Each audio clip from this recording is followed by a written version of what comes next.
Hello and welcome to Fulbright Pulse. My name is Alexandra and I will lead you through this podcast. Our today's guest is Professor Dr. Jeff Peck. He's the president of the friends and sponsors of the German-American Fulbright Commission. He's a former professor at Georgetown University and Humboldt University, and currently he's working as the European Director for AKA Strategy. Many of these people who were giving money to the university, who now had substantial money, were students when they were very, very poor and were immigrants. We're going to talk about his work for the friends and sponsors of the German-American Fulbright Commission and his own Fulbright experience. That's also not original with me. That's a common expression, but it really is the gift to give keeps on giving, because once you've had a Fulbright experience, and I think everyone who's had this will say, it changes your life. Professor Dr. Jeff Peck, it's great to have you here. Welcome. So first of all, how did the whole Fulbright experience started out for you? Well, I was a professor of German studies in the United States for many years at various universities. Georgetown was one of them, and also in Canada. And then during that time, I had the opportunity to apply for Fulbrights. And that led me first as a graduate student and then as a professor to have the benefit of 3 Fulbright grants. And after that, and of course Fulbright for me was transformative, and I'll talk about that in a bit. But that led me to my final position, which I think is important for the topic today, which was I went to the City University of New York, which is the largest urban public university in the United States, where I was the professor and dean of arts and sciences and the vice provost of global strategies. But what's most important about that for our talk today is that the City University of New York is one of the most diverse universities in the United States. It's very well known because it provides education to first-generation students, many of whom are immigrants or of immigrant backgrounds. And that sets a tone for the idea of diversity at the whole university. To make opportunities possible, not only for students who come from those backgrounds, but in general, a large part of my job was fundraising. And fundraising in the United States has a very different status than it does in Germany, and we can talk about that. But I was responsible to raise money to supplement the programs that we could afford in our minimal budget. Because as a state university, we weren't funded like private universities in the United States. And so I spent a great deal of my time raising money, primarily from alumni of the university. And the very attractive part of that was that many of these people who were giving money to the university, who now had substantial money, were students when they were very, very poor and were immigrants. Mm-hmm. And this is not uncommon in the United States, but especially at the City University of New York. Earlier on, it was an institution that educated actually a large number of Jewish immigrants from Eastern Europe who came to the United States, New York, and couldn't afford to go to school. It was free at the time. And were not able to get into some of the private schools. There were quotas against Jewish people. And so the City University of New York became very well known. It was called the Harvard of the proletariat. And so this ethos permeated the institution that one should try to make it possible for students without the money. And I have to say the tuition, there is tuition now, at CUNY, but very small compared to most universities, and most students get grants. But to make it possible for students who come from working class backgrounds, immigrant backgrounds, first generation students, to make it possible for them to go to the university. In general, it happens that many of these students we would call now students of color, students with diverse backgrounds. Yeah. And here we call it German migration background. So that idea of promoting a diverse student population and raising funds to support those students who were the major part of the institution was something that I learned about there. And I have to say that one of the most gratifying parts of the work I did was learning about this and doing it and making it possible to see how what you did in terms of getting support made it possible for young people to change their lives, to transform their lives. So as Fulbright transformed my life, in a way, I was helping to transform the lives of these students. And I think that most people who work there felt that way, from the presidents to the secretaries to the professors. Everyone had this ethos of helping. And that's where I learned the notion of giving back. That's the term that was used. So this is not original with me. This is the term that was used there. But I remembered that, and when I came to move to Germany, and my idea of giving back was to get involved with Fulbright as a volunteer, really. And I have the opportunity to get involved in the way that I am now, as with the friends and sponsors. And so this is the work we do here. And my role is to encourage, connect, network, to find ways for people who had Fulbrights to give back. And that idea of giving back is not something that in Germany is common. It doesn't, because of the nature of the university system, and it's state funded, and America has a voluntaristic history, and so on and so forth. There are cultural differences. I wanted to try to bring that to bear here. And it's much more difficult here, but what we've found now with Fulbrighters is once we talk about what it means to give back, and this is why I wrote this essay, you get it. People get it. It makes sense. The point is it has to be made more explicit and to talk about it. And as I say in the essay, that giving back is not only about giving money, it's about giving time, it's about giving energy, it's about participating in all the ways of you interviewing me here, of doing work with Fulbright, of telling people at the university here about your Fulbright experience and get them to apply. The point is, it becomes I call it the gift that gives keeps on giving. So when and why did you decide to start with the sponsoring back in the US? This is a part of every institution, every nonprofit, every university has to do fundraising because there's never enough money in the budgets in nonprofits or universities. Well, unless you're an elite university, there's never enough money to do all of the things you would like to do.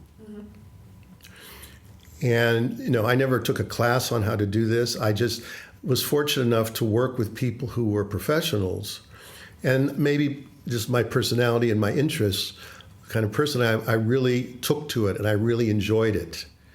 And this is also a difference between the United States and Germany, because when we do Fulbrights, we're always comparing, right? What's it like in the United States? What's it like in Germany?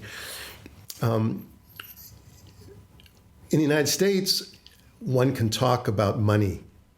In Germany, you don't talk about money, right? Yeah. And people don't feel embarrassed or inhibited. And what was amazing is that, sometimes when I did fundraising, and we often use the word in the United States, advancement rather than fundraising, because it's not just about money, it's about advancing the cause of the university. And that, like I said, it can often be in-kind work where someone contributes something, a space, a room, a dinner, whatever it might be.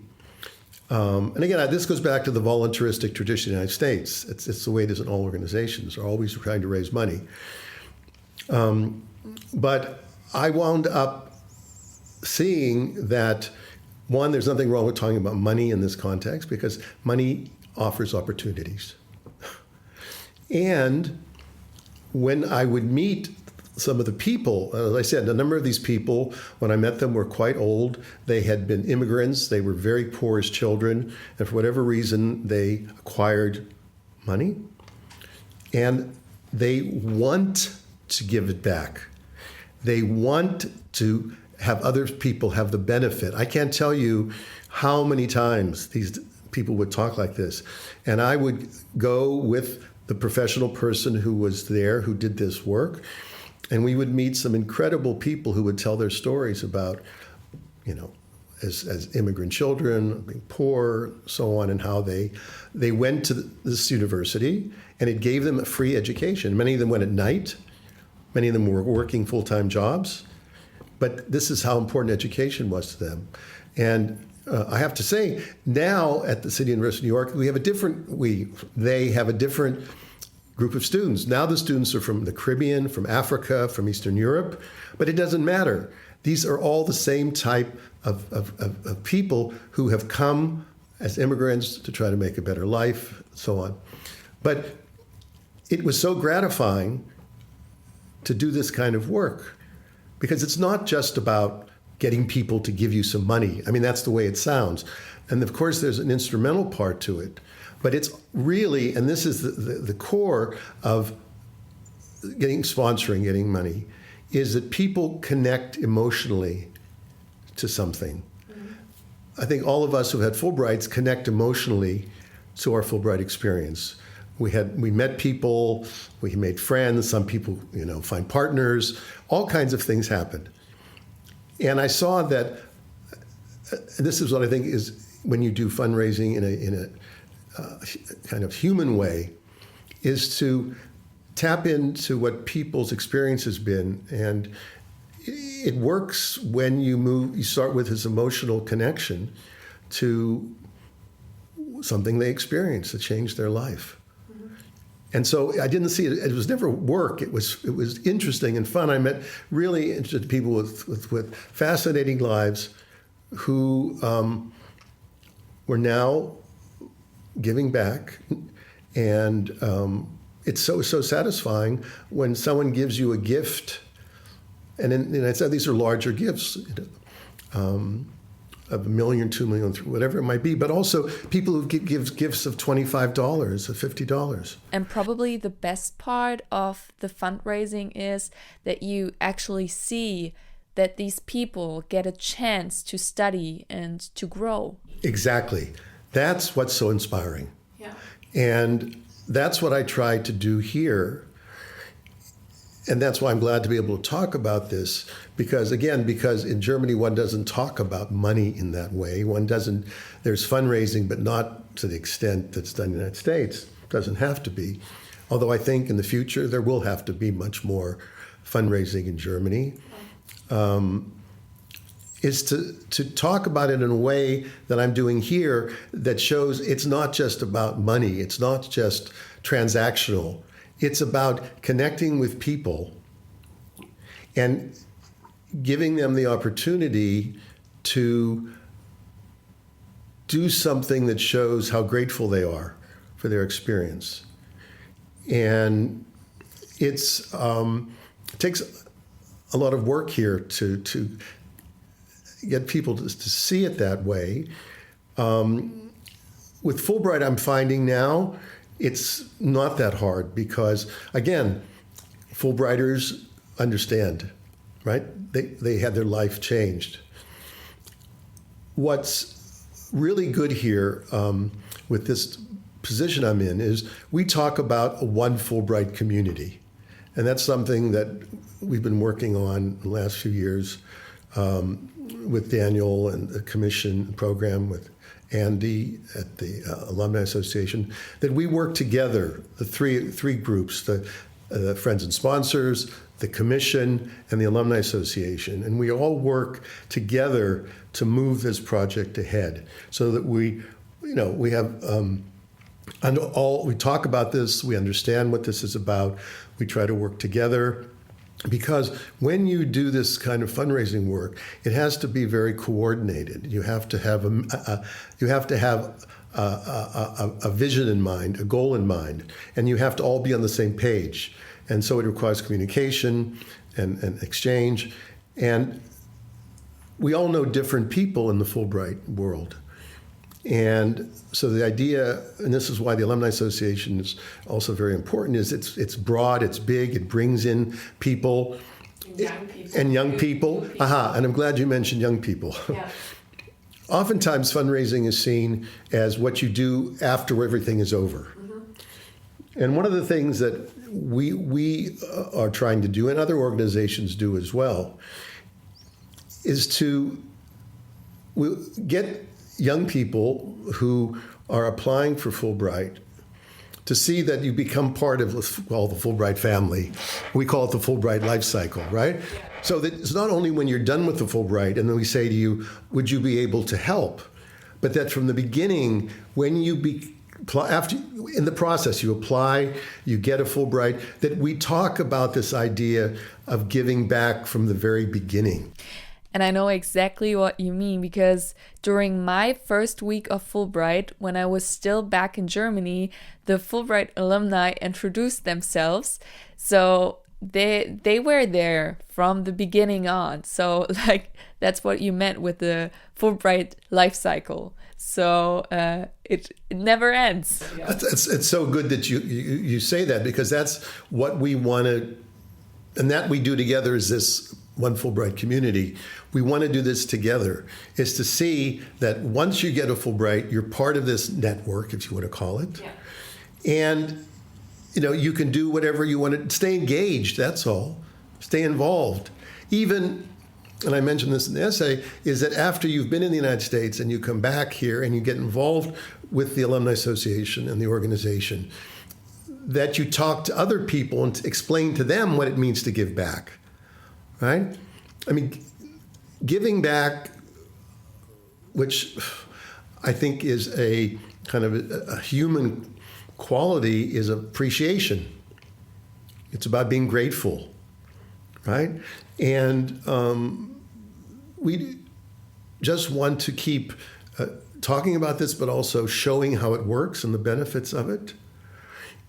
This is why the project on sending Germans of migration background, although I don't like that term, to the United States for these summer programs that the VFF and the Alumni Association help support, is particularly important to me, because it also shows how you can give opportunities to people who, again, like my experience in New York, who would not have these opportunities otherwise. And so, again, the term giving back I like is it's not just about money. It's about sharing. It's about appreciating. It's about opportunities. So what kind of other ways are there to give back, except for sending and giving money? Good question. Well, first of all, you can talk to people wherever you are, especially German students come back to Germany. Talk to students or administrators or professors about their Fulbright experience, what it did for them. Then, of course, more formally, they can become a member of the Fulbright Alumni Association, which keeps you in the network, and like with you, and allows you to get involved in opportunities. Some things are social, some things are more oriented towards a program. The point is to stay connected and involved.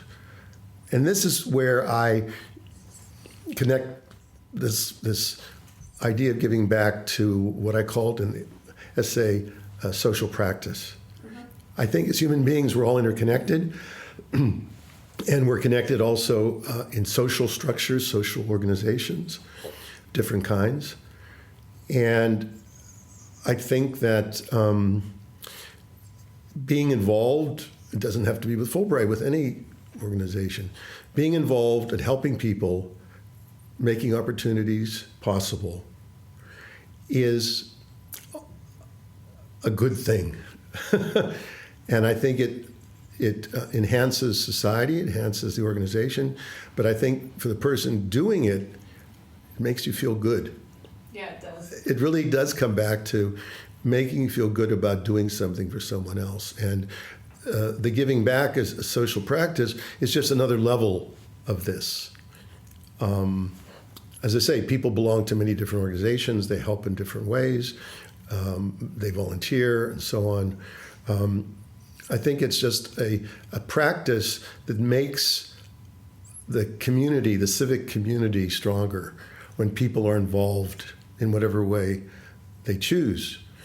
And since we're talking about Fulbright, I think Fulbright is a very, very good way. What I hope is, you may know this, Fulbright is very well known in the United States, but it's not known in Germany. Yeah, it is very well known, but only in the academic world. What kind of ways are there to show the Fulbright scholarship and the Fulbright community to more people? I think that's one of the things. Another way of giving back is that when Fulbrighters come back to Germany, as I said, is to talk about it. I know in the United States, when we had students go on these programs, we would often organize a meeting or a workshop where these students would come, and students who didn't even know what a Fulbright was would come and listen and say, oh, maybe. And this is one of the things that's really important about students who don't come from academic families. Yeah. And I learned this at the City University of New York because, some people think New York, very sophisticated, cosmopolitan place. There are many students who come to that university who live not in Manhattan but outside, who have never been outside of New York City, have never been in the city, have never gone to a theater. And I know when I was back in the US, we had this one day called Meet a German. And it was just about me going to an American school in Long Beach and teaching the kids over there a little bit more about German culture. And I told them a lot about my Fulbright experience. And maybe that inspired just one kid to apply for Fulbright. Who knows? And as I say, in the United States, it's the same problem for students who don't come from academic backgrounds. Yeah. Even students who would say, what's a scholarship? So one has to educate people early on, as early as possible, even before they apply, just to know what it is, that there are these opportunities to go to the United States, for example, and spend time there. But we can't take that for granted. Really, part of the Fulbright giving back, I think, is to educate people, to talk about it, to show all young people that if they fulfill certain requirements, they can apply for a Fulbright. Yeah. Or frankly, there are other kinds of scholarships to apply for too. But and then you become part of this family. And I mean, networks are important, and they're often seen again as very kind of transactional. Oh, I need to know people because it'll help me get a better job. But it's not only that, and there's nothing wrong with wanting to get a better job. So it opens doors. So I have a little problem with the word scholarship because when I hear that word, I'm usually a little bit afraid because I have the feeling that I'm not good enough because scholarship is always in my head with this idea of people that are so smart, know everything. And I think a lot of people feel the same way, and that's why they do not apply for a scholarship, even though it's not always about the grades. As I say, that's important in the United States too, but even more in Germany because Fulbright's not known. I think we all do that way. I worried when I applied for my Fulbrights, maybe I'm not going to get it, maybe I'm not good enough. Everybody thinks that. Yeah. And one just has to try, encourage people to apply. As I said, if you worked in an international office, the German universities have international offices. They're doing a great job of advertising Fulbright and so on, but not everybody goes there, right? And it would be important, I think, for faculty and other people at every opportunity to say, have you thought about going to the United States for a semester or a year? And this is one of the ways that you can do it. Of course, there's a competition. Right? I've been on the committees that review the applications, and there are a lot of good people, but it's not just about grades. It's also about motivation. And so I think that this is, again, come back to the One Fulbright community. It's our job to keep as we say in English, talk it up.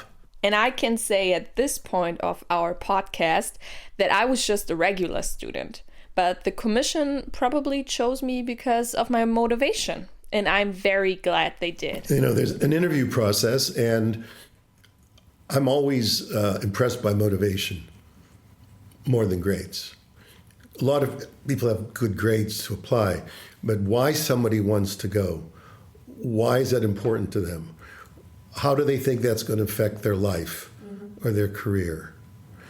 And as we've said over and over again, it changes your life. It opens up doors. It makes you see that there's a bigger world outside than the one you know, whether you're American coming here to Germany or a German going to the United States.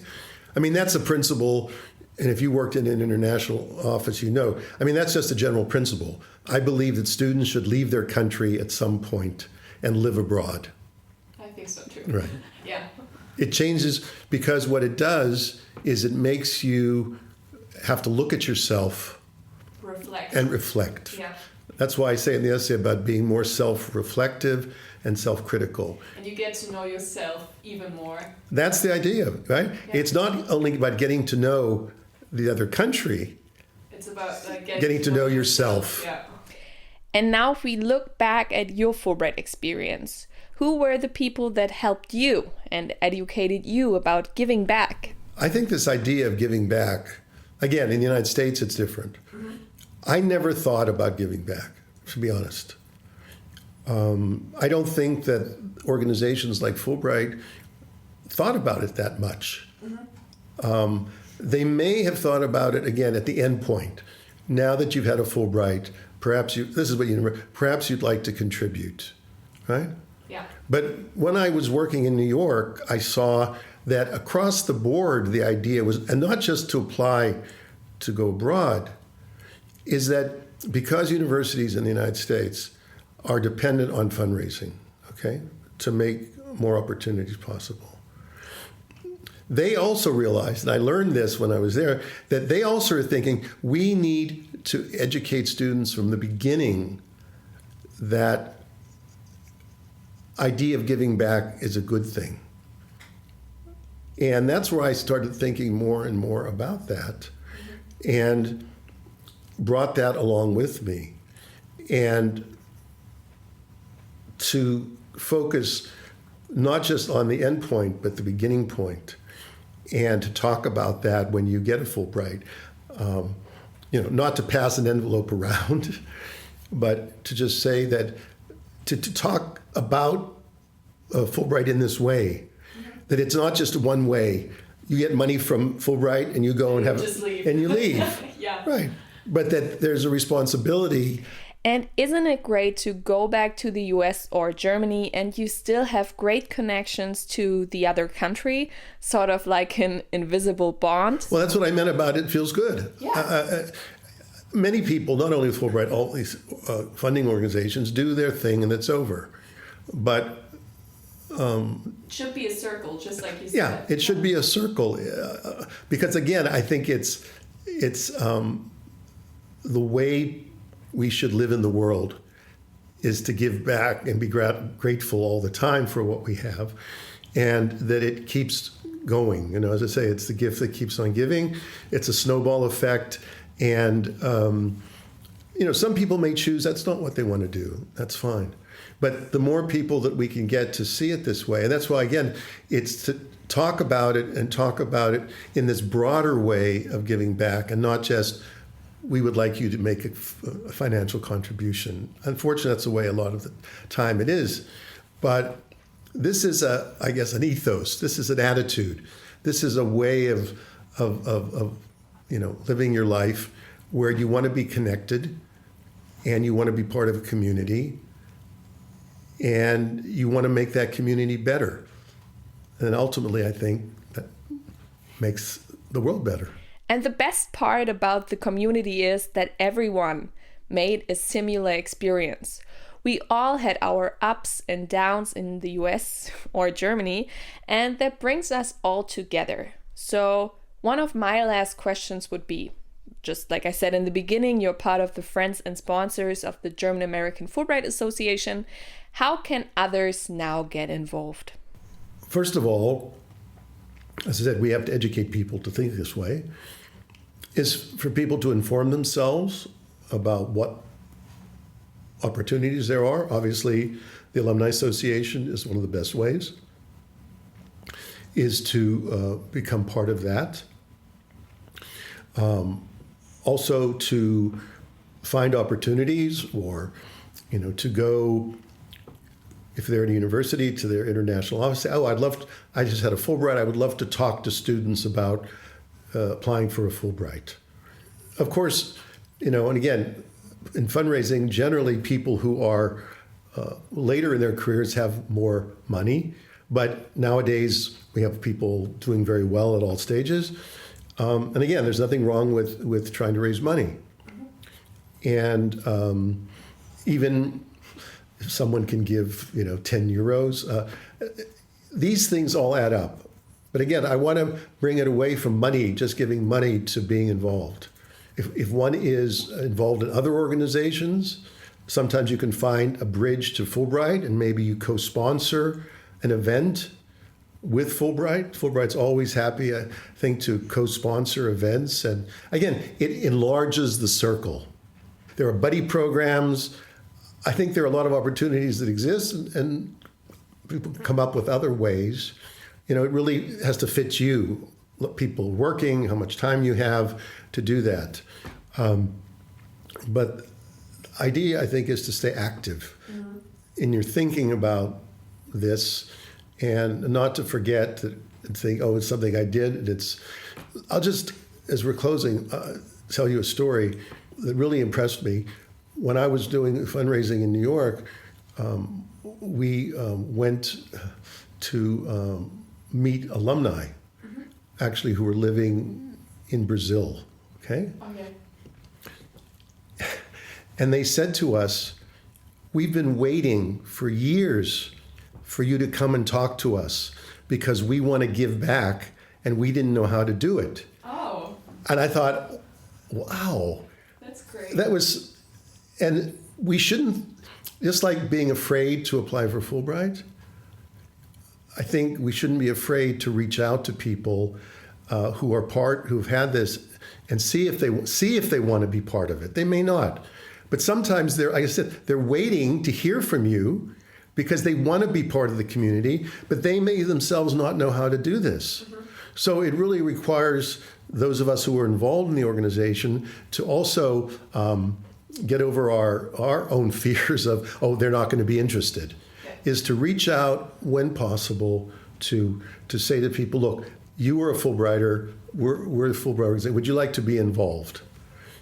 And as I said, there's lots of ways to be involved.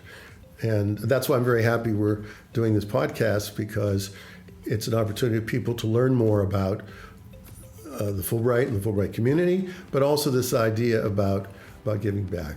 Because I want to get rid of the fear or the discomfort about that, because, as I say, it's a gratifying experience. Thank you very much, Jeff. And if this episode of Fulbright Pulse inspired you to take action, you can visit the website of the Fulbright alumni and the Fulbright Germany Commission. You can also reach out to the friends and sponsors of the German American Fulbright Association, and of course to Jeff. So thank you very much, Jeff, for being our guest today and for taking your time. I've learned a lot about giving back. And thank you so much. I really enjoyed talking to you. Do you want to add something else? No, okay. I think it's been, I haven't had the opportunity to talk at this length about this topic, but I know, I feel when I talk about it, it makes me feel good too.